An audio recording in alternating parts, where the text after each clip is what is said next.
parece si oramos y empezamos la reunión? Oramos, cerramos nuestros ojitos ahí y le damos gracias al Señor. Primero, Señor, gracias por estar en este lugar. Gracias, Jesús, porque podemos volver a venir a tu casa y decirte que te amamos, decirte que te necesitamos, decirte, Señor, que hoy nos declaramos necesitados de vos y en esta tarde deseamos que tú nos hables, que tú nos ministres, que tú nos abraces con tu amor, Señor Jesús. Por favor, Dios, pero venimos, Señor, a darte frutos de labios en esta tarde. Queremos abrir nuestros labios y cantarte con todo nuestro corazón, Señor. E inclusive, si es necesario, levantar nuestras manos, Señor, en símbolo de agradecimiento, Señor. Acá estamos, Jesús, acá está tu iglesia, tu pueblo. Hay niños, hay adolescentes, preadolescentes, jóvenes, ancianos, Señor, que vienen a darte frutos de labios en esta tarde, Señor. Toda mentira de Satanás, todas aquellas cosas que ha querido sembrar en la semana, distintas cosas, argumentos, artimañas, ahora quedan afuera en el nombre de Jesús. La mente queda libre en el nombre de Jesús para poder cantarte y alabarte, Señor, y gozarnos todos juntos, Señor. En medio de tu pueblo hay libertad. Espíritu Santo, tenés toda la libertad que tú te mereces. En tu nombre, Jesús. Amén y amén. Dale un fuerte aplauso al Señor. Vamos. Qué privilegio poder cantar al Señor en esta tarde. Así que los invito a que podamos hacerlo juntos como cuerpo de Cristo.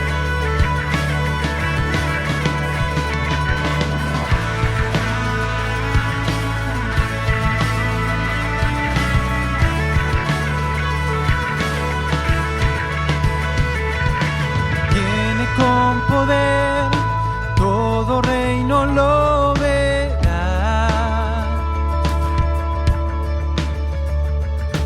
Cadenas romperá y todos le adorarán.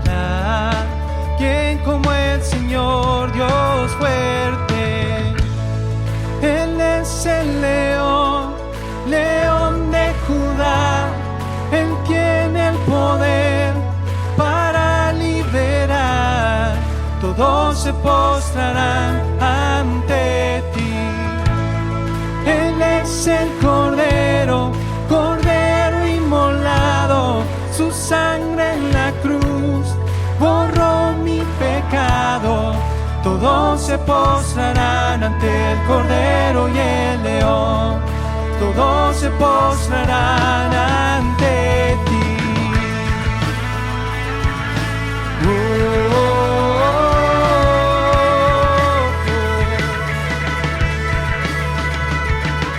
Abrí las puertas hoy al Rey de Reyes y Señor.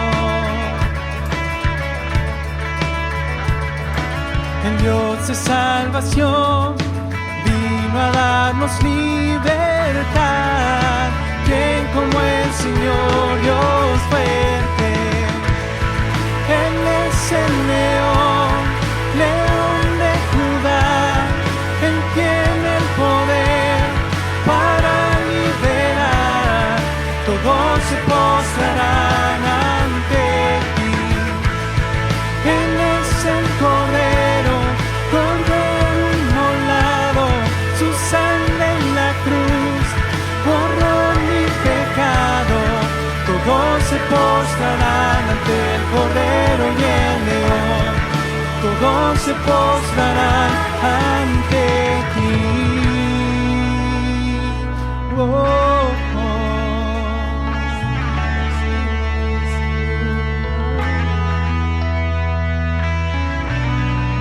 ¿Quién como el Señor, Dios fuerte? ¿Quién como el Señor? ¿Quién como el Señor, Dios fuerte? ¿Quién como el Señor? ¿Quién como el Señor, Dios fuerte? ¿Quién como el Señor? ¿Quién como el Señor, Dios fuerte? ¿Quién como el Señor?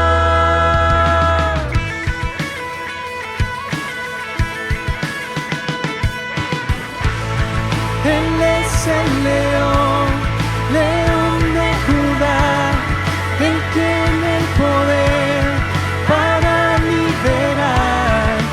todos se postrarán ante ti. Él es el Cordero, Cordero inmolado, su sangre en la cruz borró mi pecado. Todos se postrarán ante el Cordero y el León, todos se postrarán ante ti.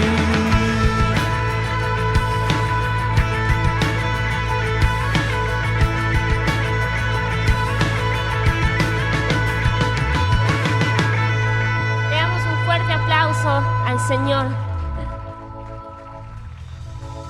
Y le vamos a decir que Él es santo.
Aplausos al Señor.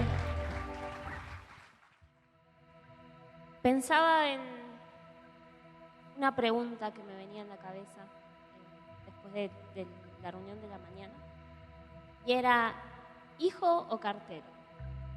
Hijo o cartero. Saben que esta semana estuve esperando un pedido del cartero, entonces deseaba que venga el cartero a mi casa. Y si ladraban las perras iba a ver si era el cartero. No era el cartero. Y saben que lo comparaba quizás con la relación que se puede tener con el Señor. Se puede ser hijo, se puede estar en la casa, tener la llave, llegar, abrir, pasar tiempo con el Padre, disfrutar de las comodidades de la casa, disfrutar de la presencia de Dios, pero también podemos ser carteros del Rey, también podemos ser carteros de Dios, que vamos, depositamos algo, una pequeña oración, un pequeño pedido y nos vamos. Y saben que el cartero no pasa a mi casa, no tiene la confianza de pasar a mi casa. Y no me gustaría que como creyentes, como cristianos, como hijos de Dios, nos perdamos la posibilidad de pasar tiempo en la presencia de Dios, pasar tiempo con Él. Hoy a la mañana decía algo que quizás es duro, pero orar por los alimentos simplemente, o orar cuando nos vamos a dormir, no es pasar tiempo de calidad con Dios. Es parte de las cosas que hacemos porque le damos las gracias, porque Él es nuestro papá y nos provee, pero realmente Él está esperando que agarremos la llave, entremos y pasemos tiempo con Él. Eso es lo que Él quiere. No quiere carteros, Él quiere hijos. Hijos que se sienten con Él, que pasen tiempo con Él, que lo busquen. Así que te invito a que pienses en esta pregunta. ¿Cómo te sentís? ¿Te sentís como un cartero o te sentís como un hijo? Y déjame decirte que si sos un hijo, igualmente la palabra de Dios dice que siempre hay más, siempre hay más. El apóstol Pablo, cuando le habla a la iglesia que estaba en Éfeso, en el capítulo 3, le dice, para que puedan comprender junto con todos los santos cuán ancho y largo, alto y profundo es el amor de Cristo. En fin, que conozcan ese amor que sobrepasa nuestro conocimiento, para que sean llenos de la plenitud de Dios. Aunque tengas una hermosa relación con Dios, te invito a que sigas buscando, porque es insondable, no tiene fin. Vos vas a seguir buscando y vas a seguir descubriendo nuevas habitaciones en la presencia de Dios. Siempre va a haber más para el que quiere más. Así que te invito a que en esta tarde podamos buscar juntos al Señor, podamos disfrutar de su presencia, pero también en nuestras casas durante la semana. No se pierdan el privilegio de poder buscar a Dios y pasar tiempo con Él. ¿Sí? ¿Me acompañan? Vamos a seguir adorando y cantando al Señor.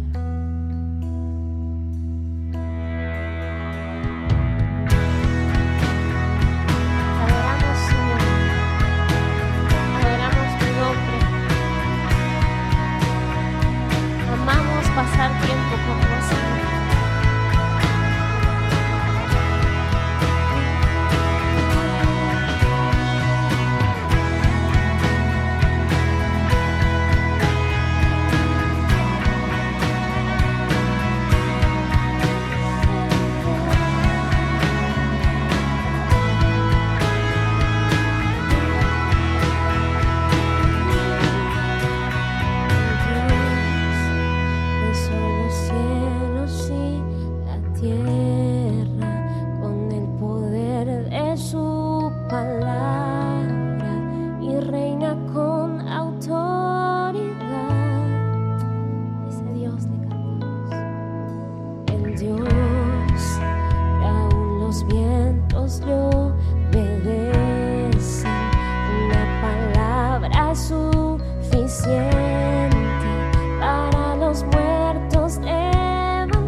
Estos días, ayer, antes de ayer, me comuniqué con los hermanos del lado de Córdoba. Usted sabe que tenemos un buen grupo de hermanos de aquel lado que están imposibilitados de venir a congregarse y la verdad que llamé a una familia en particular, Dios puso carga en mi corazón para llamarlos para ver cómo estaban y fue de tanta bendición escucharlos, fue de tanta bendición. Y un poquito lo comento porque tiene que ver con lo que venimos hablando domingo tras domingo, el privilegio que tenemos de poder estar aquí en la casa del Señor, poder cantarle, poder escuchar su palabra, poder vernos unos a otros. Y me decía esta familia, usted no sabe, pastor, lo que daríamos por estar con ustedes, abrazarlos, poder escuchar la palabra. La vemos por televisión, la vemos en internet, pero no es lo mismo. No es lo mismo sentir el calor, el abrazo de los hermanos, sentir lo que es el amor de Cristo a través del cariño que la iglesia siempre nos da.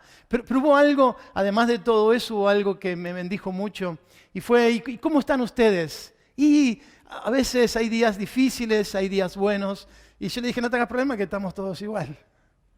Pero me dijo, ¿sabe lo que ha sido importante para nuestras vidas? Recordar las enseñanzas que nos han dado en la iglesia. Recordar el vida abundante, recordar las clases, recordar las predicaciones, recordar todo eso cada vez que pasábamos por una crisis, recordaba o el Señor nos traía a la memoria alguna enseñanza que habíamos recibido en la iglesia. Y eso fue de tanta fortaleza para nosotros. Y el hombre de la casa me decía, pastor, conocimos al Señor en el momento oportuno. Porque si Dios no hubiera estado en nuestra casa, en medio de nuestra crisis, no hubiéramos sobrevivido. Pero Dios ha estado presente y por eso hoy estamos mucho mejor que al comienzo de la pandemia. ¿Sí? Así que si esto puede estar dentro del video, vamos a mandarles saludos a nuestros hermanos de Córdoba. Los amamos, los extrañamos y esperamos que nos hagan algún comentario al pie del video. ¿Sí? Dios les bendiga. Bueno. La semana pasada vimos una historia o un relato de las Escrituras donde nos hablaban acerca de 3 jóvenes que querían ser obligados a practicar cosas que estaban en contra de su fe. Vimos ahí a los 3 jovencitos que habían sido secuestrados o llevados cautivos por un gobierno tirano y fuertemente militar para su reino, y cómo en este reino, el reino de Babilonia, estos jovencitos habían sido o habían intentado ser obligados a practicar o a hacer cosas que iban en contra de su fe. El texto de esta mañana, para continuar con el tema que venimos desarrollando, está en 1 de Pedro capítulo 3, versículo 17. Y dice así el texto, porque mejor es que padezcáis haciendo el bien, si la voluntad de Dios así lo quiere, que haciendo el mal. Me llamó la atención este pasaje porque dice, porque mejor es que padezcáis haciendo el bien. Es decir, que hay 2 maneras en las cuales podemos padecer. Digamos como que el padecimiento en el texto, por lo menos si uno mira los pasajes anteriores a este de 3:17, uno se va a dar cuenta cuál es la forma que viene trayendo el apóstol Pedro en su relato, y habla acerca justamente de los padecimientos por causa de la fe. Y él dice, el apóstol Pedro dice, es mejor padecer haciendo el bien, es decir, buscando el bien, recibir alguna clase de padecimiento, si la voluntad de Dios así lo quiere, que padecer haciendo el mal. Desde hace algunos domingos estamos viendo una serie de mensajes que intentan tener una mirada teológica, una mirada bíblica de la realidad y los eventos que nos están envolviendo o de las novedades que están ocurriendo. Es un intento de abrir nuestros ojos para poder ver la realidad desde un punto de vista espiritual y que no caigamos en la trampa que el enemigo nos está poniendo en uno y otro lado. Es la respuesta de la palabra de Dios a la realidad para saber qué hacer en estos tiempos. Es la respuesta de Dios a la realidad presente. Me acordaba en estos días la palabra que recibió el profeta Ezequiel en el capítulo 33 del libro, donde el Señor le dice, tu responsabilidad es hablarle al pueblo y advertirle acerca del mal que se avecina. Después de eso, cada uno será responsable de su propia vida. Y sin ánimo de ser literal con el texto, Yo quisiera funcionar de esta manera. El ejemplo que se da en Ezequiel 33 es el de la atalaya, ese que está parado en la torre y mirando a ver si algún enemigo se acerca, y que cada vez que el enemigo se acercaba, él tenía que sonar la trompeta para que el pueblo se preparara para hacerle frente al enemigo. Bueno, hoy yo estoy aquí en este lugar como una atalaya, advirtiendo acerca de lo que el enemigo está tratando de hacer y cómo la palabra de Dios nos ayuda para hacerle frente a todo lo que viene. No podemos olvidarnos que a lo largo de todas las Escrituras hay una lucha entre el reino de Dios y el reino de las tinieblas. No es una lucha pareja. Obviamente que el Señor es infinitamente superior a Satanás y a todas sus huestes de maldad. Sin embargo, la lucha es por cada uno de nosotros. Este conflicto es claramente expresado a lo largo de toda la palabra de Dios. Y es tan así presentado en la palabra de Dios que nos dice que nadie es indiferente a este conflicto espiritual. O está de un lado o está del otro. Por más que diga yo no quiero participar de esta batalla, no importa. No hay manera de escapar a esta guerra. O se está con el Señor o se está en contra del Señor. Así lo presenta la palabra. Enfáticamente Jesús dice, el que no es conmigo, contra mí es. Así que no hay manera de pararnos en un lugar imparcial, de decir, yo miro la batalla desde lejos. No, no hay manera. O se está de un lado o se está del otro. Las Escrituras son tan determinantes al explicar esto, que dice que a través de la obra del Espíritu Santo, el Señor nos arrancó, nos quitó del reino de las tinieblas para trasladarnos al reino de su amado Hijo Jesús. Aquello que conocimos al Señor de grande, como suelo decir siempre, cuando vivíamos la vida lejos de Dios o vivíamos la vida en vicios o en situaciones diferentes, nunca se nos hubiera ocurrido pensar de que estábamos lejos de Dios o que estábamos en el reino de las tinieblas, porque no pensábamos en esas cosas. Sin embargo, el rechazo de la voluntad de Dios, el hacer lo que a nosotros nos parecía de una u otra manera, nos ubicaba en el reino de las tinieblas. Ahora, esta batalla no es de buenos contra malos o de hombres contra hombres. Es una batalla que se desarrolla en el mundo espiritual y se utilizan todas las herramientas que sean posibles con los fines de obtener la victoria en esta batalla. Por eso creemos, o creo yo, pero creo convencidamente que es un error pensar que debemos apropiarnos de las estructuras políticas de este mundo para cambiar este mundo. Bíblicamente no es así. El mundo va a cambiar cuando conozca a Jesús y su corazón sea transformado, cuando los hombres reconozcan que necesitan a Dios para la salvación de su vida. Es un cambio espiritual que produce una transformación social. No funciona al revés. Sin embargo, el reino de las tinieblas utiliza las estructuras sociales y políticas y económicas para traer miseria al corazón del hombre. Y déjenme avanzar un poquito más sobre esto para explicarlo cómo funciona. La semana pasada vimos un ejemplo de cómo opera el reino de las tinieblas utilizando este mundo para oponerse a los propósitos de Dios, para impedir el crecimiento, el desarrollo y la expansión del Evangelio. Es Satanás mismo, con todos sus secuaces, usando el poder secular para oponerse a propósitos espirituales.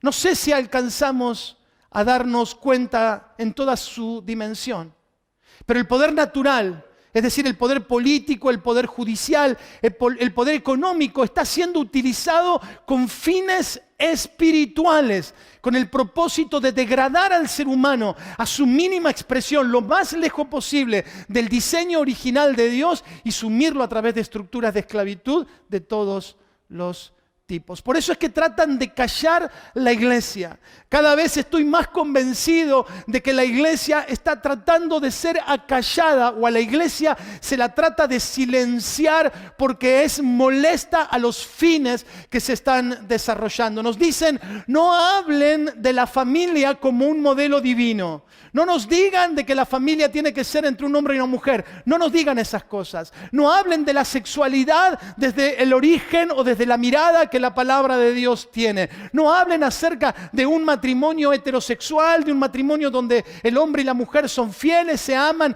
se respetan. Dejen a sus hijos que nosotros los vamos a educar. No se metan en la vida de sus hijos. Trataremos nosotros de educarlos. No hablen de la vida desde el vientre materno. No hablen de la vida desde la concepción. Nosotros tenemos otro concepto de vida. Y ahí van en contra de lo que la palabra de Dios enseña claramente. La semana pasada, vuelvo a repetir esto para ya meterme dentro del mensaje de esta mañana. Vimos cómo el sistema babilónico, ejemplo en las Escrituras del poder de este mundo, del poder político y espiritual de este mundo, varias veces se utiliza el nombre Babilonia como sinónimo de toda la perversión que envuelve al mundo entero, intentó imponer este reino babilónico real, un reino histórico, intentó imponer a los jóvenes una creencia contraria a su fe. Los querían obligar a hacer algo que no estaba de acuerdo con su fe, con su Dios y con sus convicciones. En términos actuales, decíamos la semana pasada, querían impedir el uso de la objeción de conciencia, es decir, aquella posibilidad que brindan los estados libres de poder decirle no a aquellas cosas que están en contra de su fe. Es decir, buscaban que acepten lo que el rey había decretado, decidido arbitrariamente, e inclusive obligarlos a través de la fuerza a practicar algo que estaba en contra de su fe. Es decir, ahí tenemos un claro ejemplo del poder de un estado tirano al servicio de Satanás y todas sus fuerzas demoníacas. Claramente está expresado en esta historia. Tres jóvenes que tuvieron que hacerle frente solos, jovencitos. Se cree que no llegaban ni siquiera a terminar su adolescencia por la manera en la cual se desarrollan los hechos. Pero pongámosle un joven de 20 y tantos años, teniendo que enfrentar a un poder tirano. Y ellos se oponen, y usted escuchó el mensaje de la semana pasada, se oponen, resisten, y por causa de resistirse van a un horno de fuego para ser quemados, y ahí dentro de ese horno de fuego ocurre un milagro donde el Señor los salva, los rescata, los protege y nada les ocurre. Ahora mi pregunta cuando veo la vida de estos jóvenes, eran evidentemente tres jóvenes que habían sido muy bien enseñados. Mi pregunta es, ¿quién les enseñó? Si cuando fueron llevados cautivos eran unos adolescentes apenas, ¿quién les enseñó que no vale una vida larga lejos de Dios, mejor una vida corta cerca del Señor? ¿Quién les enseñó que no tenían que renunciar a sus convicciones de fe? ¿Quién les enseñó que podían hacerle frente aún a un gobierno tirano y déspota y salir victorioso de la mano del Señor? ¿Quién les enseñó? Tres jóvenes que conocían al Señor y que por eso fueron capaces de jugarse por Él. Mi pregunta es, ¿dónde conocieron al Señor? ¿Dónde conocieron al Señor? Si como vimos la semana pasada, el reino de donde vienen ellos, el reino de Judá, el rey que estaba reinando en Judá en ese momento, se había olvidado de Dios. ¿Dónde aprendieron a conocer a Dios? ¿Dónde cobraron fortaleza estos muchachos para hacerle frente a esta tiranía? Estos jóvenes no dejaron que el dictador y la fuerza que lo respaldaba lo presionen y lo obliguen. ¿De dónde sacaron el coraje para hacerle frente a esto? Cuando todo el mundo se inclinó hacia la imagen que el tirano había preparado, el mundo entero se postró sin cuestionamientos. Los tres jóvenes amigos decidieron hacer lo correcto y permanecer de pie. ¿De dónde sacaron tanta firmeza? ¿Qué es lo que los sostenía en medio de esa sociedad? Ellos sabían claramente lo que estaba bien y lo que estaba mal. Ellos eran conscientes de las consecuencias de la obediencia y de la desobediencia. ¿Dónde lo aprendieron? Ellos entendían que aunque la ley no los amparaba, la ley divina los protegería. ¿Quién se los enseñó? No me cabe duda de que no fueron los religiosos de su tiempo. No me cabe duda de que no fue la religión oficial, porque no había religión oficial en ese momento histórico en el pueblo de Israel. El pueblo entero se había vuelto detrás de dioses paganos, donde estos muchachos aprendieron a responder con sabiduría cuando el rey se les presentó adelante y les dijo: muchachos, solamente tienen que inclinarse un poquito ante la estatua, no me hagan quedar mal delante del resto del pueblo, no me desautoricen. La respuesta de estos muchachos, las cuales vimos la semana pasada, son extraordinarias. Ellos le dicen al rey: no es necesario que te respondamos sobre este asunto. Vos nos conocés y sabés bien cuáles son nuestras convicciones.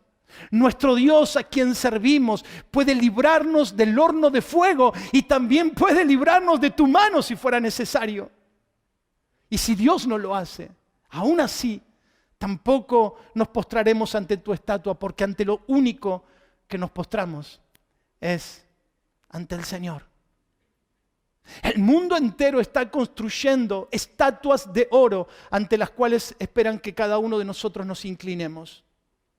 Y llegará el día, tal vez no sea una estatua física, tal vez no sea un ídolo, pero llegará el día que tal cual como estos muchachos tendremos que tomar una decisión si nos postramos ante los requerimientos y ante las presiones de este mundo, o preferimos permanecer de pie aún sufriendo, como dijo Pedro, como consecuencia de hacer lo correcto. La siguiente historia que nos presenta el libro de Daniel se encuentra en el capítulo 6.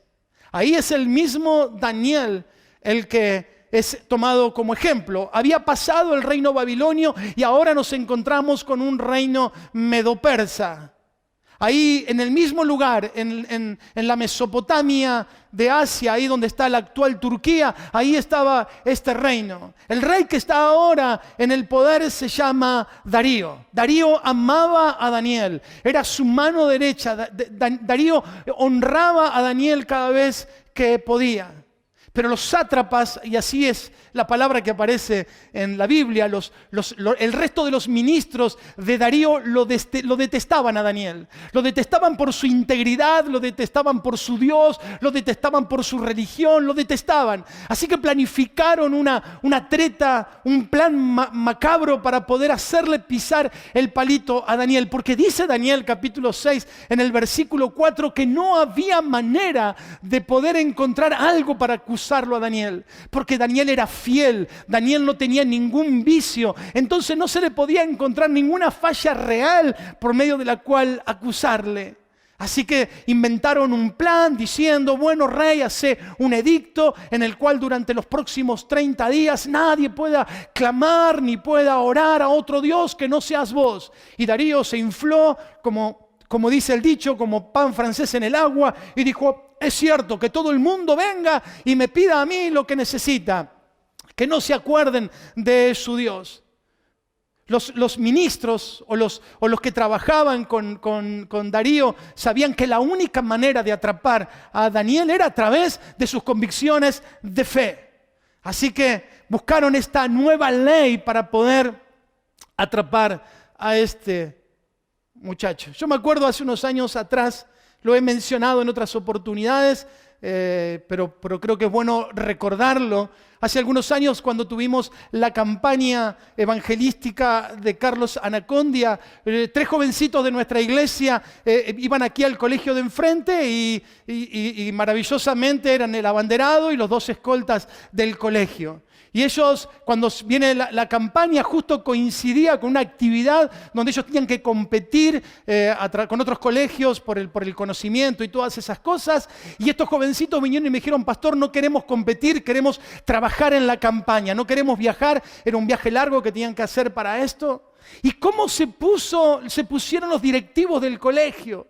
¿Cómo se pusieron cuando estos jóvenes se atrevieron a decirles que no a la grandiosidad de lo que ellos le ofrecían para ir a acomodar gente en una campaña evangelística? Claro, para alguien que no conoce al Señor no tiene equivalencia, no hay manera de compararlo. Y por causa de esto, en la mitad del resto del año que les quedaba para graduarse, fue muy difícil para ellos, porque recibieron hostigamiento, recibieron presión, recibieron rechazo por haber hecho lo correcto.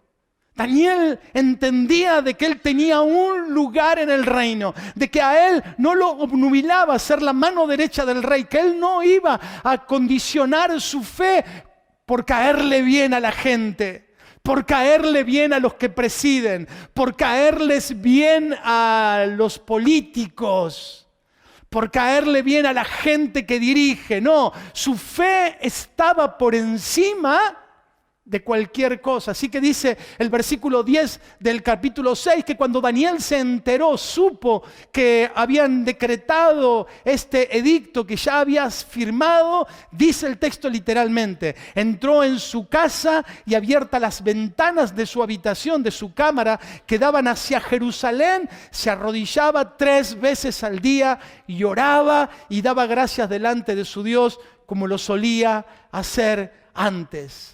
Yo digo que Daniel era un provocador, porque él podría haber orado con las puertas cerradas, pero podría haber cerrado la ventana y haberlo hecho en privado, pero creo que como forma de protesta, decir, no, estoy de acuerdo con esto, que seamos obligados a hacer lo que va en contra de nuestra fe, creo que era un viejito provocador, porque ya a esta altura de la vida, Daniel es un anciano de alrededor de 80 años. ¿Qué meterse en problemas a los 80 años? Es parte de las personas íntimas del rey. Él está al lado del rey. Hay 3 personas solamente al lado del rey y él es uno de ellos. Él podía disfrutar del palacio, disfrutar de los bienes que le brindaba estar al lado del rey, disfrutar de la popularidad, disfrutar del aplauso de la gente, del cariño. Pero él dijo, no, por encima de todo lo que me puede ofrecer este mundo está mi fe en el Señor. Así que yo no voy a aceptar esta imposición, voy a orar a Dios como lo he hecho toda mi vida. Así que abrió las ventanas y manifestó su fe abiertamente. Sus prácticas de fe no cambiaron, sino que siguió orando como lo hacía antes. Las consecuencias aparentemente en un principio fueron negativas por causa de ser fiel al Señor, porque estos hombres que habían preparado esta trampa fueron rápidamente al rey y le dijeron, rey, hay un hombre en tu reino que no respeta lo que vos estableciste y está orando a otro Dios, no ha querido venir a pedirte a vos. Él piensa de que vos sos débil, él piensa de que vos no podés, él piensa de que tus fuerzas no son suficientes, así que está orando a otro Dios. ¿Y quién es este hombre?, dijo Darío. Daniel, uno de los nuestros. Y cuando le dijeron que era Daniel, dice que Darío se acongojó en su corazón, porque él conocía a Daniel y lo amaba de todo corazón. Pero aquellos hombres le recordaron que cuando en Media y en Persia se establecía una ley, esta era irrevocable. Y le dice, quiero que recuerdes, rey, que cualquier ley que se dicte, esta se convierte en una ley irrevocable. No hay manera en que puedas salvar a Daniel. Así que con mucho dolor en la semana, con mucho dolor en su corazón, Darío tiene que enviar a Daniel al foso de los leones. Y le dice una frase que para mí es hermosa, porque le dice, Daniel, si el Dios a quien sirve puede salvarte, si el Dios a quien sirve puede salvarte de esta prueba. Y yo me imagino al viejito Daniel mirándolo casi con orgullo y con arrogancia, decirle, quédate tranquilo, Darío, mañana nos vemos. Y lo metieron en el foso de los leones, dice, donde había leones hambrientos. Una vez más, esta historia da sentido a todo el libro de Daniel, porque recordemos que cuando expliqué acerca del libro de Daniel, decía que el libro tiene el sentido de hacernos recordar que por encima de todos los reinos del mundo está el reino del Señor, que encima de todos los poderosos de esta tierra está el poder de Dios, que el poder de Dios es ilimitado. Y en el mismo texto de Daniel, en el mismo libro de Daniel, encontramos una frase que dice, Él al final del camino es el que saca reyes y el que pone reyes. Él al final del camino es el que escoge inclusive o el que habilita a los tiranos de esta tierra con propósitos que muchas veces nosotros no alcanzamos a entender. Daniel fue echado en el foso de los leones, mostrando la violencia nuevamente de los gobiernos tiranos que hacen cualquier cosa con tal de imponer sus ideas. El rey le desea a Daniel que su Dios lo proteja, puso una piedra, puso su anillo para sellar la piedra y esperó a la semana, al día siguiente. Dice que esa noche el rey no pudo dormir en toda la noche. Dice que echó de su palacio a los músicos, echó a los cocineros, no quiso comer, no quiso escuchar música porque estaba profundamente triste, porque su amigo, aquel a quien él confiaba, estaba ahora pasando una prueba dificilísima. Así que dice el texto que a la mañana, yendo muy temprano hacia la cueva, hizo sacar la piedra donde estaba Daniel y acercándose a la boca de esa jaula, de esa cueva donde estaba Daniel, lo llamó y le dijo: Daniel, dice el texto, versículo 20 del capítulo 6, con voz triste. Es decir, Darío creía que se lo habían cenado los leones. Dice que con voz triste le dijo: Daniel, siervo del Dios viviente, el Dios tuyo, a quien tú continuamente sirves, ¿te ha librado de los leones? Milagrosamente, mientras el rey no había podido dormir en toda la noche, Daniel había dormido plácidamente usando la melena de los leones como almohadita cómoda. Dice el texto de Hebreos capítulo 11 y el mismo texto de Daniel 6 dice: el Señor ha estado conmigo en esta noche y ha cerrado la boca de estos leones. No les ha permitido que me hagan daño. Al igual que la experiencia de los muchachos del horno de fuego que vimos recién del capítulo 3 del libro de Daniel, el ángel del Señor se le aparece a Daniel para protegerlo y para romper toda estructura del poder secular y convertirse en un poder superior por encima de todo designio humano. Dice el versículo 22, mi Dios envió su ángel, el cual cerró la boca de los leones para que no me hicieran daño, porque ante él fui hallado inocente y delante de ti, oh rey, yo no he hecho nada malo. Y dice el mismo texto, y ninguna lesión se halló en él porque él había confiado en su Dios. Lo que están tratando de hacer con nuestras sociedades, como aquel experimento que se dice en la experiencia de la rana. Dice que si se tira a una cacerola con agua hirviendo una rana, dice que rápidamente la rana se desesperará para poder salir y saldrá de ese lugar porque se está quemando. Pero si en vez de esto se pone una cacerola con agua tibia y se pone a la rana adentro, dice que la rana va a nadar en ese agua tibia sin darse cuenta del peligro inminente sobre ella. Si se prende la hornalla y se comienza a calentar ese agua poco a poco, cuando la rana se da cuenta ya es tarde para salir y terminar cocinada dentro de la cacerola. Creo que de alguna manera eso es lo que están haciendo con nuestras sociedades. Han acelerado en los últimos años el proceso y voy a usar un término vulgar tal vez, pero que explica todo lo que yo siento con respecto a lo que se está ocurriendo. Han acelerado el proceso de putrefacción de nuestras sociedades, volverlos cada vez más corruptos, volverlos cada vez más inmorales. Y lo han ido haciendo de a poco, acelerando en el mundo, en los últimos tiempos, todas las leyes que se están imponiendo en el mundo entero. Por eso yo quisiera, recordando la historia de Daniel, recordando la historia de aquellos 3 jóvenes, yo quisiera sacar algunas aplicaciones para nosotros, especialmente para los papás, para los abuelos, para los jóvenes, para los no tan jóvenes, en realidad enseñanza para todos nosotros. No nos alcanza a nosotros como padres decirle al Señor: Señor, pongo la vida de mis hijos en tus manos. Porque antes de que hagamos esa oración, el Señor lo puso en nuestras manos para que nosotros lo dirigiéramos en la verdad de Dios. A mí me causa mucha tristeza cuando los papás no participan en la formación espiritual de sus hijos. Preguntaba al principio del mensaje, ¿quién le enseñó a Ananías, a Azarías y a Misael y a Daniel que valía la pena amar al Señor y seguirle? ¿Dónde lo aprendieron si el sistema religioso era tan corrupto como el sistema secular? ¿Dónde lo aprendieron? Obviamente que lo aprendieron en su casa. Obviamente que hubo padres responsables que se encargaron de la educación de sus hijos. A mí me duele en el alma cuando me dice Julieta o alguno de los maestros, pastor, los papás no están enviando a sus hijos a la escuela bíblica. Los papás están a la tarde del sábado a veces demasiado ocupados para mandar a sus hijos a la escuela bíblica. Y a mí me duele en el alma. ¿Dónde estamos parados? ¿Y qué estamos haciendo con nuestra responsabilidad como padres?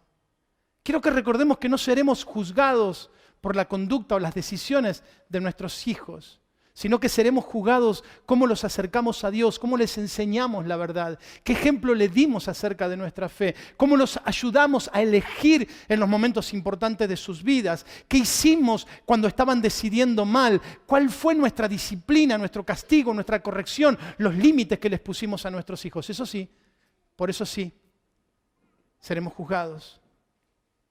Hace unas semanas hice esta pregunta: ¿qué valores tiene o maneja la persona más influyente de tu vida? Esta es una pregunta para jóvenes, pero también para adultos. ¿Qué valores enseña tu programa favorito, la última película que viste o la serie que estás mirando? ¿Cuáles son los valores que enseñan, que te están enriqueciendo para poder dirigir a tus hijos en la verdad de Dios? Por eso quiero darte algunos tips o algunos consejos como final del mensaje de esta mañana. No podemos dejar la responsabilidad de la educación de nuestros hijos al colegio, a los amigos, a la calle, a la televisión, al internet o a lo que fuera. Hoy más que nunca los padres necesitamos ser protagonistas de la educación de nuestros hijos. En primer lugar, tomando decisiones coherentes y reales nosotros para que nuestros hijos no solamente escuchen palabras, sino que también vean hechos. Segundo, hagamos todo lo que esté a nuestro alcance para oponernos a aquello que quieren enseñarle a nuestros hijos, que van en contra de nuestros principios y valores cristianos. Si en el colegio le están enseñando algo con lo que no estás de acuerdo, es necesario por lo menos levantar tu voz de protesta y no ser simplemente un espectador pasivo. Tenemos que educar a nuestros hijos en la verdad, tal cual como fueron enseñados aquellos muchachos. La verdad de los valores, la verdad de la sexualidad, la verdad de la honra a Dios. Esto no solo tiene que ver con lo que hemos venido hablando en el último tiempo, la educación sexual integral, ni nada que eso. Tiene que ver con cualquier tipo de conducta sexual contraria a la voluntad de Dios. Por ejemplo, tener relaciones sexuales fuera del matrimonio. También eso es un pecado. También es un pecado abominable a los ojos del Señor. Enseñémosle a nuestros hijos el valor que tiene la vida del otro desde el día de la concepción en adelante. Enseñémosle que Satanás no es una caricatura o un ser inventado por la religión. Enseñémosle que es real, que quiere destruir sus vidas. Enseñémosle principios espirituales sobre el reino de Dios y también enseñémosle de que existe el reino de las tinieblas. Está más que comprobado que el ocultismo ha crecido en las 2 últimas décadas como nunca antes. Y que ellos también están detrás de toda la corriente de perversión sexual de nuestro tiempo. Enseñémosle a nuestros hijos varones a ser verdaderamente hombres. La hombría está en decadencia.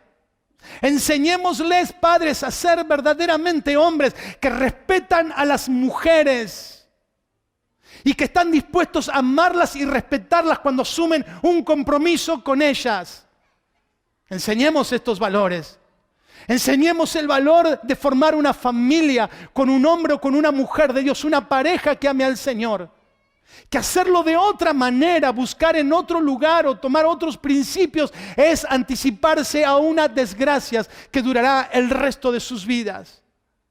Enseñémosle a nuestras niñas, a nuestras adolescentes, a nuestras jovencitas e inclusive a las mujeres adultas a vestirse decentemente. No solamente para venir a la iglesia, sino en todo tiempo y en todo lugar. Que no hace falta mostrar la mayor cantidad de carne, de cuerpo posible para ser linda o aceptada por el resto. E inclusive a los muchachos les digo lo mismo. Que ese modelo de mostrar lo más que se pueda es un modelo de sensualidad perverso que incita a la perversión. Que cada niña, que cada adolescente, que cada jovencita, que cada mujer es hermosa a los ojos de Dios y no necesita mostrar para ser aceptada. Que son hermosas por lo que tienen dentro, no por lo que pueden mostrar fuera. Esto lo tienen que aprender en casa. No lo van a aprender en el internet, ni en el colegio, ni en ningún otro lugar. Enseñémosle a nuestros jóvenes a no callar cuando sus amigos o compañeros hablan descaradamente sobre el aborto o sobre cualquier otra cosa. De la misma manera que los otros tienen derecho a manifestar sus opiniones, nosotros también las tenemos y tenemos que hablar la verdad. Enseñémosles a nuestros hijos, a nuestros pequeños, a nuestros adultos, a nuestros jóvenes, que el Señor no es una religión, que el Señor es real, que el Señor los ama, que el Señor tiene un propósito para sus vidas y que vale la pena jugarse para vivir en ese propósito. No dejes que los demás obliguen a tus hijos a hacer aquello que está en contra de la voluntad de Dios por miedo a ofenderlos. No dejes que la presión transforme tus convicciones. No cedas a las presiones que quieren ejercer sobre nuestras vidas. Porque la verdad definitivamente es la que nos va a hacer libre. No permitas que otros manejen tu vida y que te obliguen a hacer cosas que te impidan hacer las que son correctas o te obliguen a hacer las que son incorrectas. Ni por ley, ni por presión, ni por simpatía, ni por autoridad impuesta, ni por moda, ni por manipulación de los medios, ni por argumentación, por convencimiento o lo que fuera.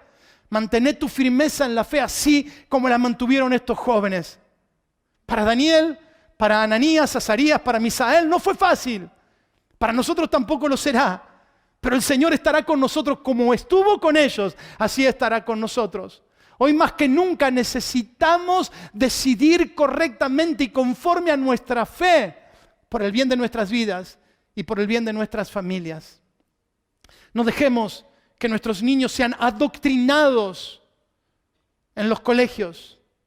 Preocupémonos preguntándole qué es lo que están aprendiendo en el colegio, qué cosas están enseñándole. Y si vos detectás que hay algo que está mal, es hora de enseñarle la verdad de Dios. Hay dos cuestiones que se están mezclando en los colegios entre la matemática, la física, la química y el inglés. Y son cuestiones espirituales. Ya les conté yo acerca de esta enseñanza que querían darle a esa muchacha sobre chamanismo, una niña de nuestra iglesia. Y sobre prácticas sexuales aberrantes y contrarias a la voluntad de Dios. Estemos con los ojos atentos, porque los que vienen a buscar nuestras vidas y nuestra familia lo vienen a buscar implacablemente. Podría hablar muchos ejemplos acerca de esto, pero quedé sorprendido de una noticia en esta semana. Netflix, ese canal que la mayoría de nosotros tenemos. En el mes de septiembre va a presentar una película que se llama en inglés Cuties, no sé si se pronuncia de esa manera, y en español se llama Guapas. Es una película donde niñas de 11 años son presentadas como objetos sexuales, hipersexualizadas, niñas. Y se cree que es una antesala o una presentación. Ya en Europa se está hablando fuertemente de esto acerca de la pedofilia. Es decir, la posibilidad de que niñas o niños menores de edad, sin discriminar la edad que tengan, puedan tener consentidamente relaciones sexuales con adultos. Por esto vienen por tus hijos, vienen por los míos. No dejemos que el mundo nos arrastre y que nosotros seamos solamente espectadores. Limpiemos nuestra mente con la palabra de Dios. Limpiemos nuestra mente con la meditación bíblica. Escuchemos música cristiana que nos inspire. Escuchemos al Señor hablando a nuestro corazón. Incentivemos la oración, la meditación en las promesas de Dios. Busquemos a Dios como nunca antes. La razón por la que los músicos aquí arriba hacen un esfuerzo casi sobrehumano para que podamos acompañarlos en cantar. Es porque la mayoría no han tenido un tiempo con Dios en la semana y como decía Ro, no se trata de dar gracias por los alimentos o gracias al final del día. Porque cuando conocemos al Dios a quien amamos, cuando nos damos cuenta y somos conscientes del Dios a quien adoramos, el resto de las cosas surgirán naturalmente. Los jóvenes de Daniel capítulo 3, Daniel en el capítulo 6, en la historia del capítulo 6, vieron al ángel del Señor, la presencia del Señor en sus vidas, porque decidieron jugarse por Él. La palabra de Dios dice en Romanos capítulo 8, versículo 31, si Dios es por nosotros, ¿quién contra nosotros? Si pueden pasar los músicos, vamos a ir terminando. Déjame que te quiero leer para terminar el mensaje el Salmo 27 en sus primeros versículos. Dice, el Señor es mi luz y mi salvación. ¿De quién temeré? El Señor es la fortaleza de mi vida. ¿De quién he de atemorizarme? Cuando se juntaron contra mí los malignos, mis angustiadores y mis enemigos para comer mis carnes, ellos tropezaron y cayeron. Aunque un ejército acampe contra mí, no temerá mi corazón. Aunque contra mí se levante guerra, yo estaré confiado. Creo que es un desafío inmenso para nosotros, hermano. Como dije en mensajes anteriores, en tiempos de bonanza, de paz, es fácil ser cristiano. Vengo el domingo a la iglesia, en la semana alguna que otra actividad y después vivo la vida relajado. Pero en momentos como este, es como dije en uno de los primeros mensajes, se va a notar quién es verdaderamente cristiano y quién no lo es. Porque el desafío de este tiempo es ser más cristianos que nunca, como si pudiera existir tal cosa. Es oponernos al poder reinante que nos quiere obligar a renunciar a cosas que para nosotros son importantísimas o nos quieren obligar a hacer cosas que no corresponden a nuestra fe. Al igual que como estuvo con Daniel y como estuvo con aquellos muchachos, el Señor ha prometido estar con nosotros todos los días y hasta el fin del mundo, pero espera que nosotros respondamos con fe cada vez que haga falta hacerlo. Me acordaba en estos días de una historia muy conocida que está en el libro de los Hechos. Y es la historia de Pablo y Silas.